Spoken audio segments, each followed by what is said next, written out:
Hola, muy buenos días, tardes o noches para todos los que nos escuchan siempre por estos medios digitales. Estamos con el rabino Moisés Chicurel y hoy hablaremos de un tema sumamente interesante, la muerte. ¿Quieren escuchar todo sobre el judaísmo que tiene que ver con la muerte? Quédense entonces.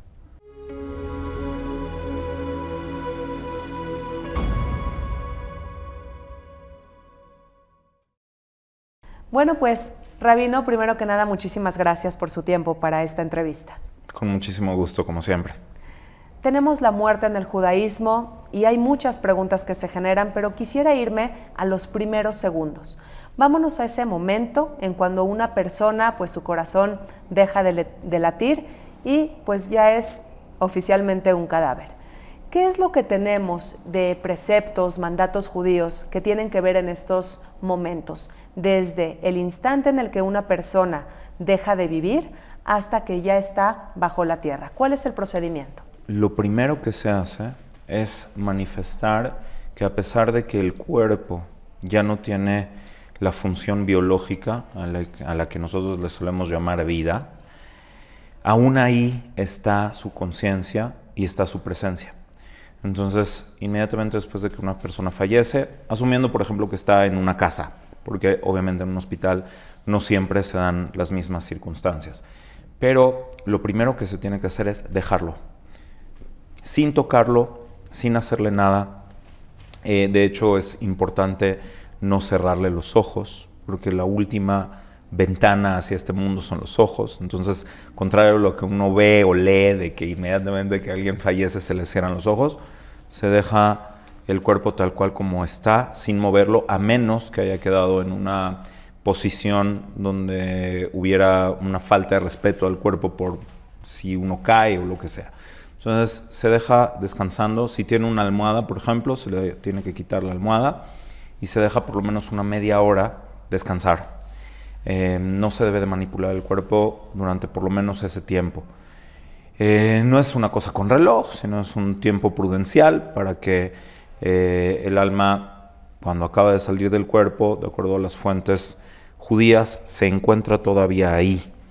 Está viendo, está oyendo, está sintiendo, no con su físico, pero está sintiendo, está viendo y está consciente de lo que pasa. Entonces se le da muchísimo respeto. Lo que sí es posible hacer es cubrirlo, si es posible, cubrir el rostro. El rostro del ser humano, la mirada, sobre todo, para quien le haya tocado ver la mirada perdida de alguien que ya no tiene función biológica. Entonces es como ver un ídolo. Es muy similar a encontrar un lugar donde hubo vida, donde hubo presencia divina y un momento después hay ausencia. Entonces ese impacto es muy fuerte y es poco recomendable.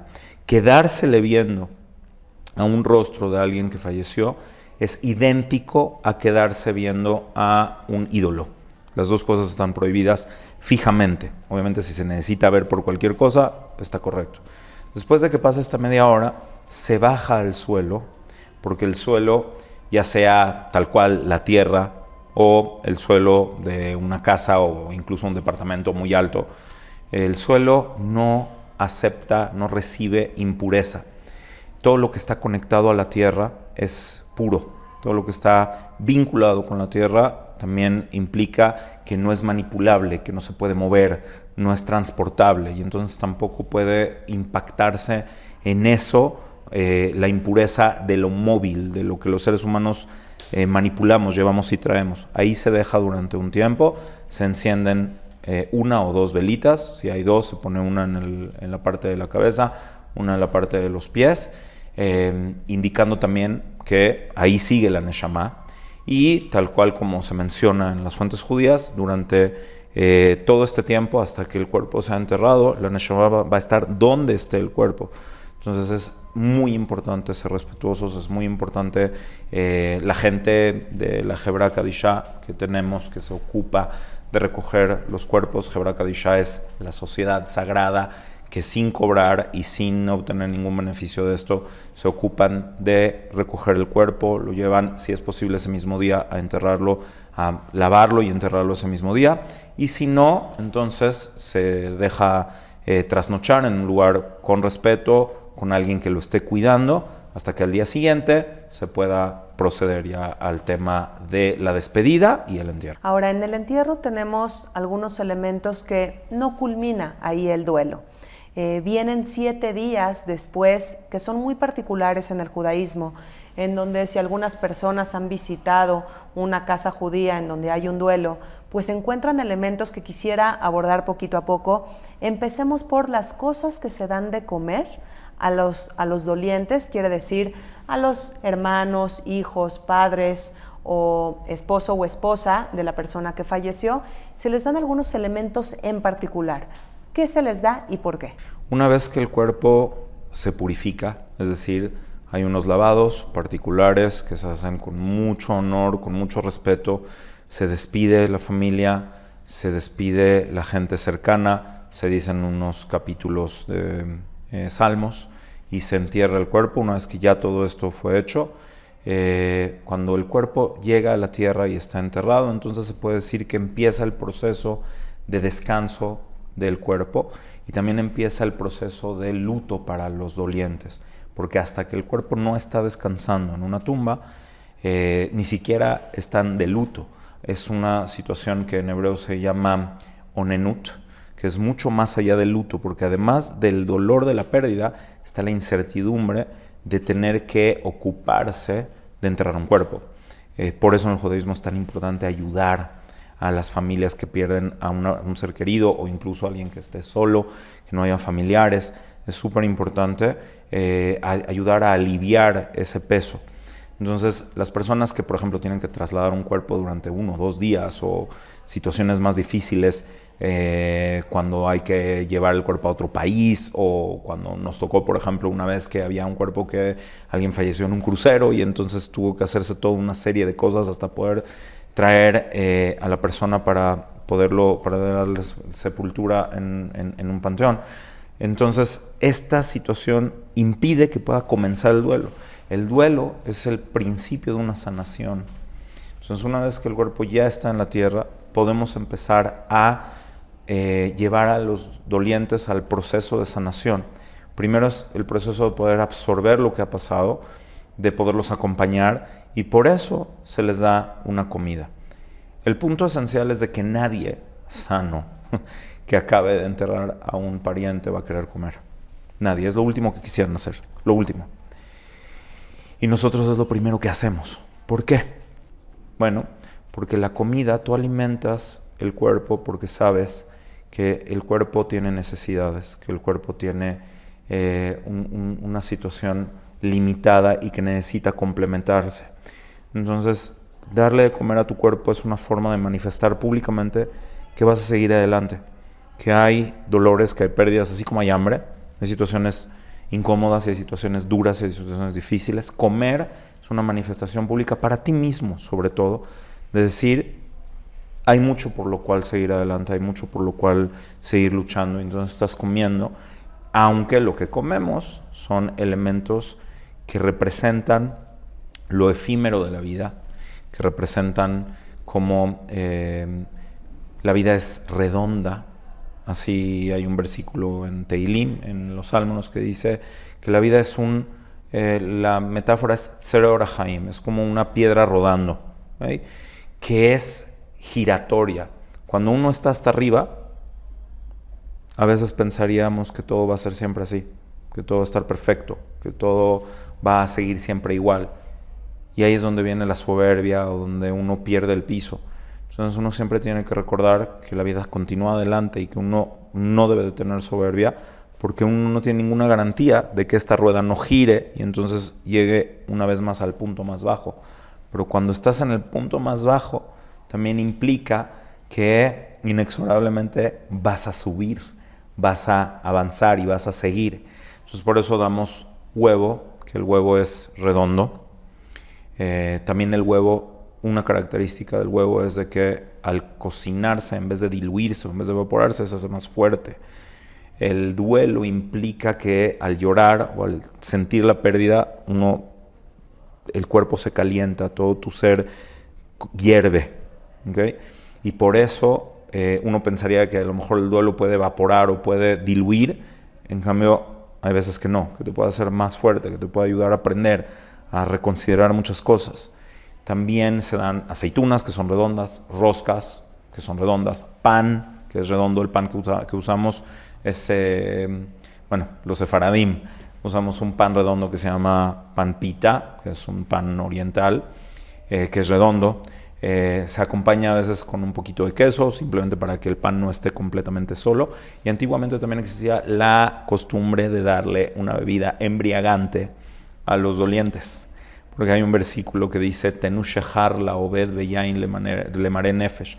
Denle algo embriagante al que está perdido, al que se siente perdido, y vino a quien tiene amargura en el corazón. Porque también se menciona en Tehilim que el corazón de las personas se alegra con el vino. Entonces, para quienes todavía lo quieren hacer así, se da un poquito, en Turquía se da raki, que es arak, y es como algo que ayuda de cierta manera a relajar a las personas que lo usan. Yo no lo usé cuando yo estuve de duelo, no tomé alcohol, pero sí era una costumbre antigua que se ha dejado de hacer. Esto es tanto técnicamente lo que se le da como el significado. Rabín, otro elemento que tenemos en estos días de duelo que llama muchísimo la atención es la rasgadura de las vestiduras. Realmente es fuerte de ver cuando a una persona pues se tiene que detener aquí, playera o camisa, y le rasgan con una navaja. ¿Por qué es esto tan característico en el pueblo judío? Esto tiene que ver con una costumbre antigua que aparece en la Torá de los habitantes de Canaán. En particular eran los Emorim, que cuando había un fallecimiento, ellos tomaban navajas, cuchillos, lanzas y se rasgaban la piel hasta sangrar. Y también se arrancaban el cabello entre las cejas en símbolo de duelo por la pérdida. Entonces, hay dos prohibiciones bíblicas al respecto. No rasgar la piel y no arrancarse el pelo por una persona que fallece. Son dos prohibiciones bíblicas. Entonces, lo que hace el judaísmo es rasgar la ropa, que a diferencia de lo que hacían los emoritas, indica que no se ha perdido la esencia, sino que igual que una prenda se quita y se pone, lo que se rasga es algo superficial. También es una manera de hacer que las personas que están de duelo puedan notar que hay algo que ya pasó. En mi caso, yo he hecho keriot a muchísimas personas y es difícil. ¿Qué significa lo que dijo? Sí, perdón, que en mi caso he tenido que rasgarle la ropa a muchas personas. En hebreo, keriá significa rasgar la ropa. He tenido que hacer esto a muchas personas. Y te puedo decir que he notado que es un momento donde, por un lado, sí hay un dolor al sentir esa rasgadura, pero también puedes ver en el rostro de la gente que eso impacta, hace algo. Se rasga la vestidura, se sientan y es como una forma de entender de que lo que pasó ya pasó. En la antigüedad la ropa no la usamos como la usamos hoy en día, que es desechable. La gente guardaba la ropa y hay leyes específicas de cómo poder resurcir una camisa por la pérdida de un hermano, ni Dios lo mande, por un hijo, o a diferencia de esto, por los padres. Entonces también ahí quedaba una marca donde quedaba siempre esa imagen de que las cosas cambiaron, de que las cosas no son iguales. Entonces a mí me gusta mencionar esto y tenía que decir también que en lo particular, cuando a mí me tocó estar de duelo, sí creo que es algo que aunque visualmente pudiera ser como muy impactante para quien nunca lo ha visto y no lo reconoce, es un alivio. Es un alivio, es una forma de entender todo lo que sucede psicológicamente en el judaísmo, ayuda a entender procesos, y ayuda a poder, lo más importante es cuando estás de duelo, es lograr aterrizar, porque parece que estás en un mundo paralelo, como si fuera un sueño. A pesar de ser rabino y en muchas ocasiones haber estado acompañando a gente en el duelo, no lo pude notar hasta que no lo viví yo. todo te va llevando, es como si te toman de los brazos y te van llevando, hasta que te colocan en tu casa, te sientan en el suelo, y es entonces donde de verdad tu mente empieza a procesar. Pero una situación muy particular es cuando te rompen y te rasgan la ropa. Tu mente procesa, tu mente entiende que hay algo que sucedió, que hay algo que pasó, y también eso te ayuda a recordarlo, mucho más máxime cuando la gente lo usa durante a lo mejor meses o quizás años después de que ya había sucedido. Y también a nivel moral es un impacto donde sí se rasgó algo, sí hay algo que cambia para siempre, pero así también como una ropa se puede resurcir o como una pared se puede llegar a resanar después de que hay una grieta y queda una marca, ¿no? Aún así sigues adelante y aún así esa prenda, aunque hoy en día no se sigue usando, pero aunque esa prenda sigue funcionando, entonces hay una marca, hay una cicatriz, pero puedes seguir adelante después de eso. Ahora, otro elemento que vemos en estos 7 días de duelo es que los dolientes están sentados en el piso. Hoy en día a lo mejor pueden estar en unas sillas un poco más bajas que el resto de las personas, pero la pregunta es, ¿por qué sentarse de este modo? Si nos seguimos con la línea del tema conductual, cuando llegan a visitarte, hay varias cosas que tú tienes que recordar. Es paradójico, pero se te puede olvidar que estás de duelo. Mucha gente llega. También esto es una parte importante de la sanación. Platicas de tu familiar, platicas de lo que viviste, platicas de tus propias vivencias. Entre la familia muchas veces suceden situaciones de hasta bonitas, de poder recordar a esa persona, de poder volver a conectar con muchas cosas que uno a lo mejor ya había olvidado o semi olvidado. Y cuando te vienen a visitar es importante que tú muestres duelo público, tanto la ropa rasgada como el sentarte en una silla que está cerca del suelo implican incomodidad.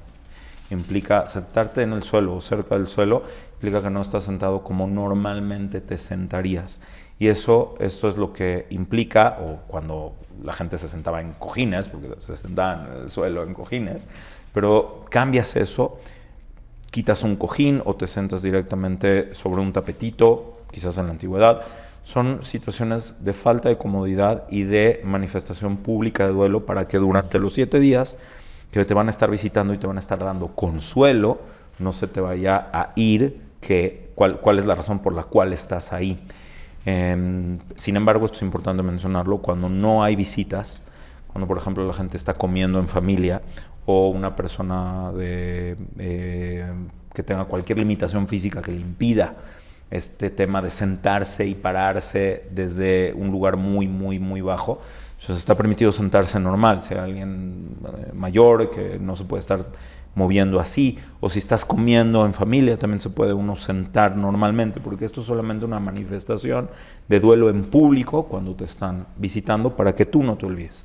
Entonces tenemos aquí un sistema de etapas, lo que resulta muy interesante porque, como bien lo dice usted, vamos sintiendo el duelo, presenciando y viviendo en todos los aspectos, en todos nuestros sentidos, que sufrimos una pérdida y que hay que vivirla y hay que llorarla. Ahora, viene después de esto el rezo del Kadish, un rezo que es emblemático cuando hay un duelo que se dice de manera constante. Ahorita nos dirá usted durante cuánto tiempo, cuántas veces al día. Y pues referente al Kadish tengo yo 2 preguntas distintas que hacerle. La pregunta es, ¿cuándo comenzó el pueblo judío a decir este rezo cuando alguien muere? Y la segunda pregunta es, ¿qué significa y en qué idioma está? A nivel técnico, el Talmud menciona el Kadish en varias situaciones. El Kadish realmente no es un texto que tenga nada que ver con la muerte o con los muertos. El Kadish es un texto en arameo basado en unos versículos del profeta Isaías, que menciona que el nombre de Hashem volverá a engrandecerse y santificarse. Lo cual implica que hay situaciones donde el nombre de Hashem no se siente tan grande como se podría sentir o no se siente tan santificado como se podría sentir. Entonces, decíamos hace un momento que las relaciones reales son relaciones que a veces son más cercanas y a veces son más distantes. Quien realmente tiene una relación verdadera con Hashem también sabe de lo que estoy hablando. No es un asunto idílico ni perfecto, y una pérdida o una situación de duelo o una situación dura, aunque no haya una muerte de por medio, implica una introspección. Y sí, definitivamente hay un momento en el cual uno puede quedarse desorientado, desconfigurado de lo que normalmente vives, de lo que normalmente haces. Entonces tienes que tomar tu ser y reconfigurarte y volverte a habituar a una realidad completamente distinta y nueva, que trae sus retos y que presenta sus dificultades. Entonces el Kadish se dice en los rezos para implicar exactamente esto, que en este momento la relación con Hashem no es necesariamente óptima. En este momento me refiero a los últimos miles de años, ¿ok?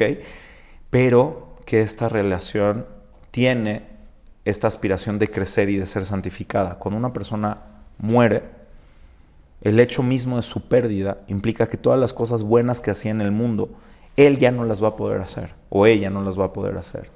Entonces alguien tiene que tomar su lugar, tiene que retomar ese lugar. El nombre de Hashem implica entonces todas estas variaciones. El tetragrama en sus 4 letras implica esta relación variada y múltiple con el Creador. Entonces, una vez que nosotros decimos que el nombre de Hashem se va a engrandecer, también estamos asumiendo que aunque en este momento no estamos en la situación de más conexión o de mayor cercanía, volveremos a estar en esa situación de cercanía. Y decimos claramente que Hashem hizo un mundo de acuerdo a su voluntad. ¿Qué significa esto? Este mundo está hecho de manera disfuncional de acuerdo a la voluntad divina, ¿no? Hubo religiones que no podían aceptar este hecho, y entonces, como el zoroastrismo, de ahí se generó una idea de dualidad, de una deidad de bondad y de una deidad de maldad, ¿no? O está la propuesta del genio maligno de René Descartes también, acerca de por qué existe lo que existe en el mundo.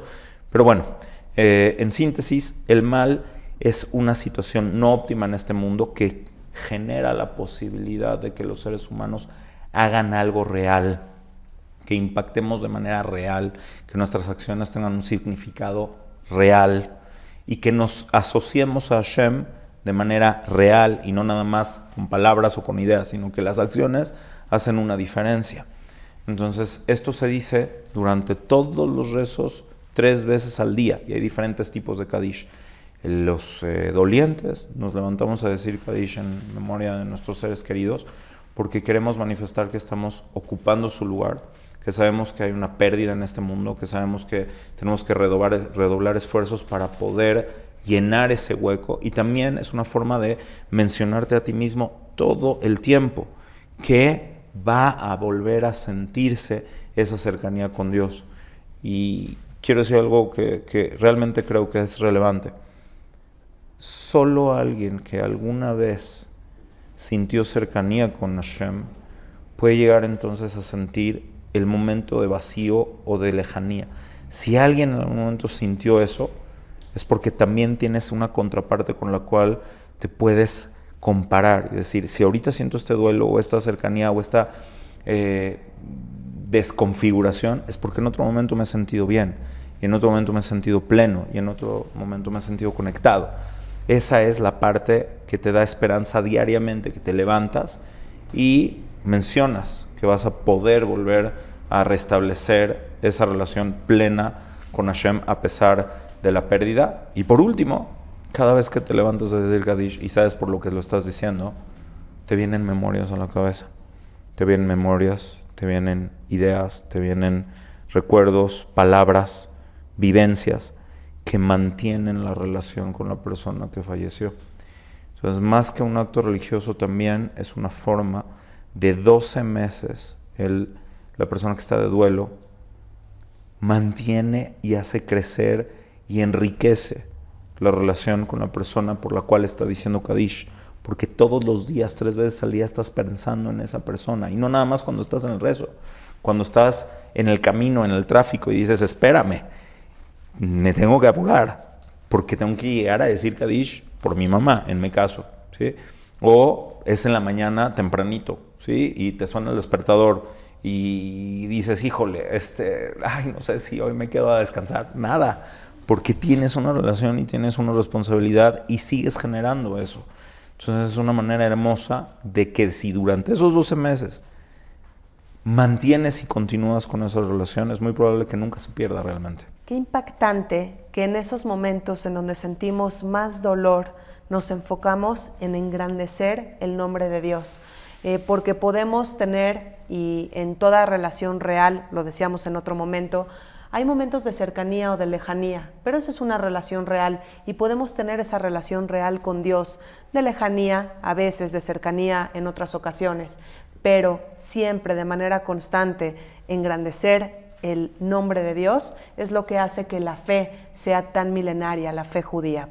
Ahora, para finalizar, acercándonos a las últimas preguntas, pues es el tema de la piedra. Porque ponemos piedras en las tumbas cuando parece que el resto del mundo pone flores. ¿Por qué nosotros ponemos una piedra? Sí, hay fuentes que nos indican que en la antigüedad puede ser que se ponían hierbas o alguna otra cosa. Los judíos tenemos una situación muy particular donde queremos que nuestras costumbres siempre se mantengan judías y que no se comparen, no se puedan confundir con costumbres no judías, respetando a todo el mundo, pero que se entienda que lo que nosotros estamos haciendo es por nuestros valores y nuestra forma de hacer las cosas. De cualquier manera, hayan sido hierbas o sean piedras, hoy en día hay un detalle muy importante acá. Cuando tú vas a visitar una tumba, y a veces todavía no está hecho el monumento, o ya está hecho el monumento, dices algún Teilim, algún capítulo de los Salmos, platicas un poco con la persona que está ahí, porque realmente a eso vas, platicar. Llega el momento en el que te tienes que despedir. Y hacemos muchas cosas para que se note que no nos estamos yendo y que se nos está olvidando. La piedra en particular tiene una característica distinta a las hierbas. Las hierbas se marchitan, se pierden y son efímeras. Si la memoria que tú te estás llevando de esa persona fuera como una hierba, entonces también estarías diciendo que esa memoria es efímera y que se va a marchitar, que se va a perder. La idea original es que cada vez que fueras a una matzeba en hebreo, un monumento, le pones otro pedacito y la vas engrandeciendo, lo cual implica que la memoria de esa persona también está creciendo. Hay tumbas en Israel muy impactantes. Se me ocurre, por ejemplo, la tumba de Oskar Schindler. Si uno va a la tumba de Oskar Schindler, la vas a encontrar llena de piedritas, de gente que va a visitarlo, aunque él no haya sido judío. Obviamente sabemos su historia, ¿okay? Lo que hizo durante el Holocausto. Pero también tumbas de grandes rabinos en la ciudad de Tzfat, en el norte de Israel, o en Tiberia, que son montículos de piedras. Porque cada persona que va ahí deja un pedacito, engrandece y aumenta el recuerdo y la vigencia de esa persona. Además, que se nota que es una persona que está siendo visitada. Hoy en día, y está bien, no es de que esté mal, se limpian las piedritas. La gente que trabaja en los panteones, después de unas semanas de que dejaron las piedritas, llegan y las limpian y las quitan. Pero si no las quitaran, eventualmente se notaría cuánto esa persona fue recordada, cuánto fue visitada. Y no se degrada, esa piedra no se pierde, no se degrada. Y se coloca justo antes de irte. Y se coloca con la mano débil. Mucha gente no sabe esto y cuando llegan ponen la piedra como si estuvieran tocando para que es algo extraño. Pero bueno, antes de irte pones la piedra con la mano débil para indicar que te cuesta trabajo irte, pero que te tienes que ir. Y aunque te vas, no vas a olvidar. Y aunque te vas a hacer que esa memoria crezca. Misma razón por la cual te lavas las manos y no te secas. Porque cuando alguien se seca, significa, ya terminé. Me seco las manos, echo la toalla y me voy.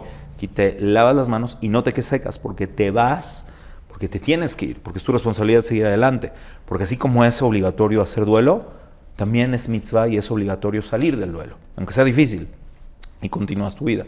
Esa es la idea de las piedras. Quisiera terminar esta entrevista con una pregunta sumamente fuerte. Usted dará la respuesta tan sencilla o compleja como quiera. La pregunta es la siguiente: si estamos hablando de muerte, entonces la pregunta obligada es, ¿el judaísmo cree en la reencarnación? Las fuentes cabalísticas hablan de la reencarnación, las fuentes filosóficas no cabalísticas no la mencionan.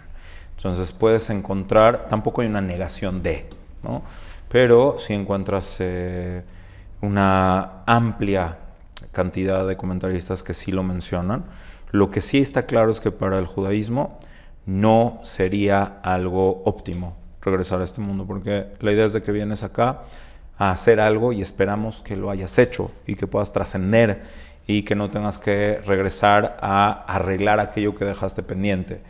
Pero también existe el concepto de la resurrección, que ahí sí es algo completamente aceptado en el judaísmo y es uno de los valores esenciales del judaísmo, que eventualmente las almas van a reencontrarse con su cuerpo para poder vencer la dicotomía entre lo material y lo espiritual, porque realmente no existe tal, no hay una lucha, no hay una pugna entre lo físico y lo espiritual. Ahora sí, pero eventualmente cuando las almas puedan regresar a sus cuerpos y puedan llegar a fusionarse de manera plena y absoluta, entonces quedará demostrado que no existe esta dualidad o esta dicotomía. Por eso la importancia de la resurrección en el judaísmo.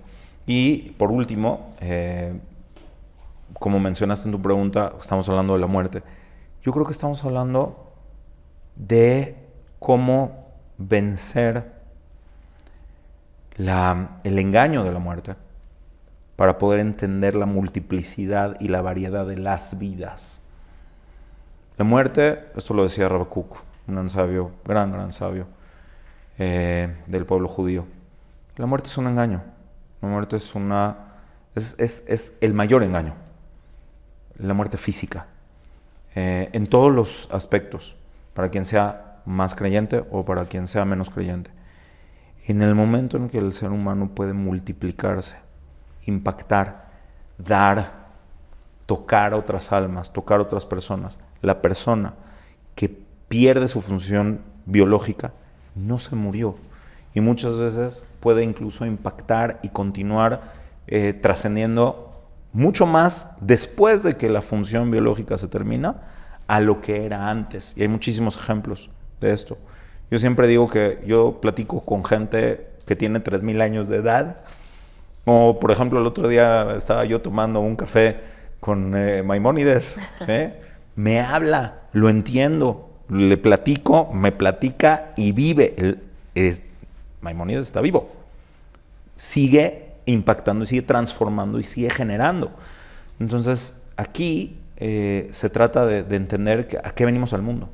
Entonces en mi opinión muy humilde, la persona que muere es una persona que fue completamente egoísta, que nunca pudo hacer nada por los demás, que nunca pudo ver por otras personas, una persona que nunca pudo, quizás ni a sus propios hijos o a su pareja, entregar, dar, impactar, conectar, trascender. Esa persona no necesita perder la función biológica para no vivir. Vivir es lo que se multiplica, lo que se amplía, lo que genera. Entonces, el duelo es la forma de poder entender cómo trascender la pérdida para poder darnos cuenta que la muerte física es un engaño y que las vidas reales continúan y se siguen multiplicando. Gracias, Rabino. Muchísimas gracias por hacernos entender en una entrevista que trató de la muerte que lo más importante de todo este tema es precisamente la vida. Gracias. Gracias, Rabino. Muchísimas gracias por su tiempo y espero seguir platicando con usted en próximas. Con muchísimo gusto. Gracias. Gracias a todos. Hasta la próxima.